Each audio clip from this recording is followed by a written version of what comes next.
ভারত চীনের নতুন সম্পর্ক যখন আমেরিকার কৌশলকে চ্যালেঞ্জ জানাতে যাচ্ছে, তখন ভারতের জন্য উদ্বেগের কারণ হয়ে দাঁড়িয়েছে ছাইয়ের নিচে চাপা থাকা একটি আগুন। আর সেই উদ্বেগটি হল চীনের তিব্বতে ব্রহ্মপুত্র নদীর উৎস ইয়ারলুং জাংবো নদীতে বিশ্বের সবচেয়ে বড় জলবিদ্যুৎ বাঁধ নির্মাণের ঘোষণা। রয়টার্স জানিয়েছে, ভারতের আশঙ্কা এই বাঁধ শুষ্ক মৌসুমে ব্রহ্মপুত্রের পানি প্রবাহ 85% পর্যন্ত কমিয়ে দিতে পারে। এর জবাবে ভারত অরুণাচল প্রদেশে সিয়াং মাল্টিপারপাস স্টোরেজ ড্যাম তৈরির পরিকল্পনা দ্রুত এগিয়ে নিচ্ছে। গত ডিসেম্বরে চীন ঘোষণা করে তারা তিব্বতের সীমান্তবর্তী মেদক কাউন্টিতে 60,000 মেগাওয়াট ক্ষমতার একটি মেগা বাঁধ নির্মাণ করবে, যার ব্যয় প্রায় $167.8 বিলিয়ন।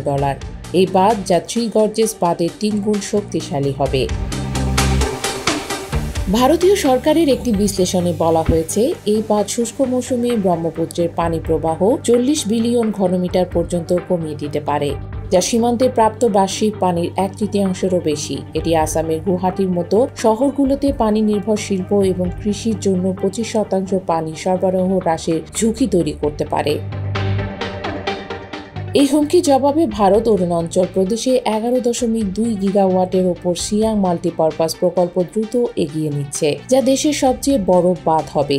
এই প্রকল্প 14 বিলিয়ন ঘনমিটার পানি সংরক্ষণের ক্ষমতা রাখে, যা শুষ্ক মৌসুমে পানি সরবরাহ নিশ্চিত করবে এবং চীনের সম্ভাব্য পানি নির্গমের বিরুদ্ধে প্রতিরোধ করবে। তবে স্থানীয় আদি সম্প্রদায় এই প্রকল্পের বিরোধিতা করছে, কারণ এটি 16টি গ্রাম এবং প্রায় 10,000 মানুষকে বাস্তুচ্যুত করতে পারে।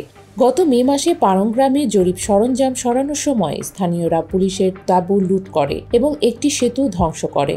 সম্প্রদায় নেতারা বলছেন, এই বাঁধ তাদের কৃষি নির্ভর জীবনধারাকে ধ্বংস করবে।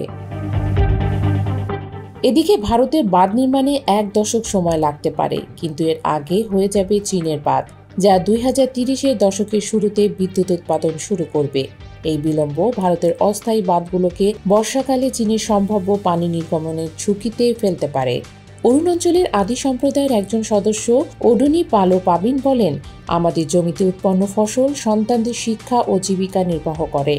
আমরা এই বাঁধের বিরুদ্ধে মৃত্যু পর্যন্ত লড়ব।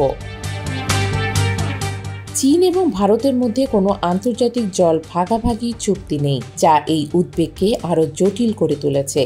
বিশেষজ্ঞদের পরামর্শ, ভারতের উচিত বাংলাদেশ ও ভুটানের সঙ্গে একটি ব্রহ্মপুত্র নদী কমিশন গঠন করে যৌথ পর্যবেক্ষণ ও দুর্যোগ প্রস্তুতি জোরদার করা।